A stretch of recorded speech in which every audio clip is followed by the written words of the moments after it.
আপনার বাচ্চাটি কি একেবারেই পড়াশোনায় বসতে চায় না?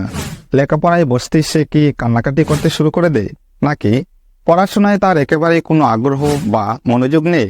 তাহলে এই ভিডিওটি নিশ্চয় আপনার জন্য। এই ভিডিওতে আমরা এমন কিছু টিপস দেখতে চলেছি যেগুলো ফলো করলে অবশ্যই আপনি আপনার বাচ্চার সমস্যাগুলো চিহ্নিত করার সঙ্গে সঙ্গে তা সমাধান করতে সক্ষম হবেন। শেষের টিপসটি অবশ্যই সবচেয়ে বেশি কার্যকর, সেটি অবশ্যই দেখবেন। আপনার বাচ্চাটিকে পড়াশোনায় আগ্রহী করে তুলতে সবচেয়ে প্রথম শর্ত হচ্ছে বাচ্চাটির জন্য একটি নির্দিষ্ট পড়ার স্থান অর্থাৎ একটি উপযুক্ত পড়ার পরিবেশ প্রদান করা। এটি নিশ্চিত করতে হবে যে যখন একটি বাচ্চা পড়তে বসবে তখন তার আশেপাশের পরিবেশটি যেন শান্ত এবং মনোযোগ দেওয়ার উপযোগী হয়। এই জায়গাটি এমন হওয়া উচিত যেখানে চেঁচামেচি, হট্টগোল না থাকে।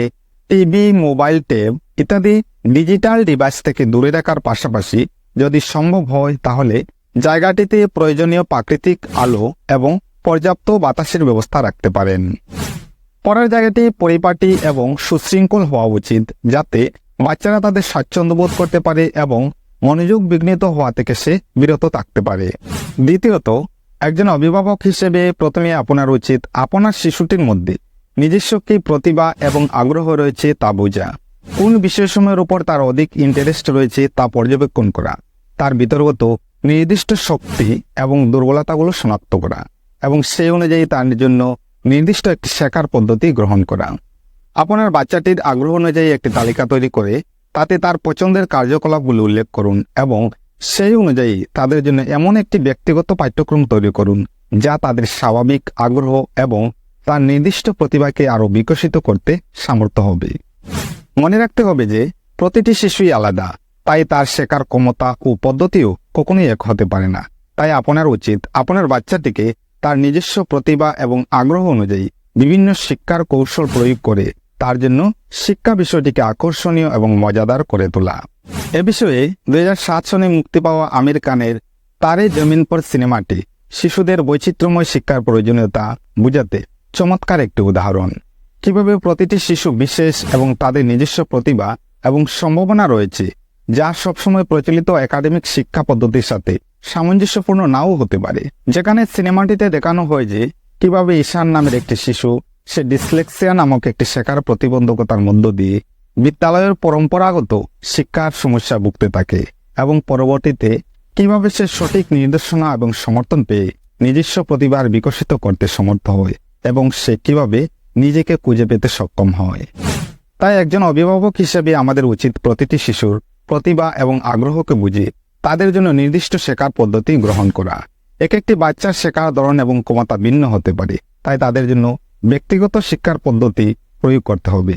এতে শিশুরা শিক্ষার প্রতি আগ্রহী হবে এবং শিখতে আরও উদ্দীপিত হবে, যা অবশ্যই তাদের আত্মবিশ্বাস এবং শিক্ষার প্রতি উৎসাহকে বাড়িয়ে তুলবে।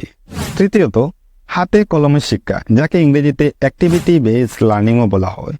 শিশুদের পড়াশোনার বিষয়টিকে কাজের মাধ্যমে বাস্তব অভিজ্ঞতার মধ্যে দিয়ে বিষয়গুলো শিখতে দিন, যা তাদের যে কোনো বিষয় শেখার প্রতি আগ্রহ বাড়াতে সক্ষম হবে এবং এই পদ্ধতিতে একটি শিশু যা সে শিখবে সেগুলো দীর্ঘস্থায়ী হয়ে তার মনে গেঁথে রাখতে সাহায্য করবে, যার মাধ্যমে প্রচলিত মুখস্থবিদ্যা শিক্ষার পদ্ধতি থেকে সে মুক্ত থাকতে পারবে এবং মস্তিষ্কে অধিক চাপ পড়া থেকেও সে বিরত থাকবে।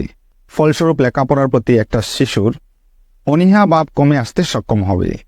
হাতে কলমে শিক্ষার কয়েকটি উদাহরণ হিসেবে, যেমন মনে করুন আপনি আপনার বাচ্চাটিকে যখন প্রকৃতি সম্পর্কে পড়ানোর চেষ্টা করছেন তখন আপনার বাচ্চাটিকে বাগানে গিয়ে গাছপালায় চিনে দিতে পারেন। এতে করে সে বইয়ের পাতায় যা পড়ছে তা বাস্তবে অভিজ্ঞতা করার সুযোগ পাবে। এভাবে বিভিন্ন বাস্তব অভিজ্ঞতা প্রদানের মাধ্যমে খেলার চলেই হোক বা কোনো কার্যক্রমের মাধ্যমেই হোক শিশুদের কাছে পড়াশোনা বিষয়টিকে একটি মজার এবং আকর্ষণীয় বিষয় হিসেবে পরিবেশন করতে পারেন। চতুর্থত, প্রশংসা করুন। অন্যদের সাথে তুলনা করা থেকে বিরত থেকে তাদের নিজস্ব প্রতিভার সন্ধানের মাধ্যমে বাচ্চারা যখন একটি কাজ ভালোভাবে সম্পন্ন করবে তখন তাদের কাজের প্রশংসা করতে হবে।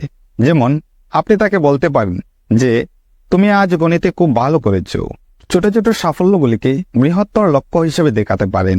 যেমন তুমি প্রতিদিন একটু একটু করে পড়াশোনা করছো, এটি তোমাকে একদিন বড় পরীক্ষায় ভালো করতে সাহায্য করবে। কখনো কখনো প্রশংসার সময় আবেগপ্রবণ হতে পারেন। যেমন তোমার কাজ দেখে সত্যি আমি অনেক বেশি খুশি, এটি আমার কাছে একটি গর্বের বিষয়। এ ধরনের ছোট ছোট বাক্য একটি বাচ্চার মনে প্রেরণা যোগাতে যথেষ্ট সাহায্য করবে। কোনো কাজে সে সফল হওয়ার চেয়ে তার প্রচেষ্টাকে বেশি মূল্যায়ন করবেন সবসময়। উদাহরণস্বরূপ, মনে করুন আপনি আপনার বাচ্চাটিকে একটি অঙ্ক করতে দিয়েছেন, কিন্তু সে অঙ্কটি করতে অসফল হয়েছে, কিন্তু অঙ্কটি করার জন্য যে পদ্ধতির প্রয়োজন সে সেই উপযুক্ত পদ্ধতির মাধ্যমে যথেষ্ট চেষ্টা করেছে। সেক্ষেত্রে তার প্রচেষ্টাকে উৎসাহিত করার জন্য আপনি অবশ্যই তাকে প্রশংসা করবেন। তাকে বলুন, তুমি অনেক পরিশ্রম করেছো, আমি তোমার জন্য অত্যন্ত গর্বিত। এ ধরনের ছোট ছোট প্রশংসা তাকে বুঝতে সাহায্য করবে যে তার প্রচেষ্টাগুলো সত্যিই অনেক মূল্যবান এবং তাতে সাফল্য সে ধীরে ধীরে অবশ্যই পাবে। পঞ্চমত, শিশুদের প্রতি কোনো প্রতিশ্রুতি দেওয়া এবং তা রক্ষা করা অত্যন্ত প্রয়োজন। মনে করুন আপনার বাচ্চাটি পড়তে বসেছে এবং তাকে উৎসাহ যোগানোর জন্য আপনি বললেন যে, বাবা, তুমি যদি এখন মন দিয়ে পড়াশোনা করো তাহলে 30 মিনিট পড়াশোনার পর তোমাকে 10 মিনিটের বিরতি দেওয়া হবে। বা তুমি যদি আজকের হোমওয়ার্ক সময় মতো শেষ করো তাহলে সন্ধ্যায় আমরা তোমাকে তোমার প্রিয় সিনেমাটি দেখাবো। এক্ষেত্রে 30 মিনিট পড়ার পর আপনি বাচ্চাটিকে 10 মিনিট বিরত দেওয়া বা হোমওয়ার্ক সময় মতো শেষ করার পর তার প্রিয় সিনেমাটি দেখানো অত্যন্ত আবশ্যক। এক্ষেত্রে যখন সে অনুভব করতে পারবে যে আপনার কাছে তাদের পরিশ্রম এবং নিষ্ঠার যথেষ্ট মূল্য রয়েছে এবং আপনি তাদের কথা গুরুত্বের সাথে নেন এবং তাদের উন্নতির জন্য আপনি আসলেই আন্তরিকভাবে চেষ্টা করছেন, তখন তারা আরও উৎসাহিত হবে এবং নিজেদের লক্ষ্য পূরণের দিকে এগিয়ে যেতে চাইবে। তো বন্ধুরা, পড়াশোনায় আগ্রহ বৃদ্ধির জন্য আজকের এই ভিডিওটি আপনাদের কেমন লেগেছে অবশ্যই আমাদের কমেন্ট করে জানাবেন এবং পরবর্তীতে এরকম আরও ভিডিও পাওয়ার উদ্দেশ্যে আমাদের ফেসবুক পেজটি ফলো ও ইউটিউব চ্যানেলটিকে সাবস্ক্রাইব করে অবশ্যই পাশে থাকবেন এবং এই ভিডিওটি যাদের প্রয়োজন রয়েছে বলে আপনি মনে করেন তাদের সঙ্গে অবশ্যই ভিডিওটি শেয়ার করে দেবেন। ধন্যবাদ, সকলে ভালো থাকবেন।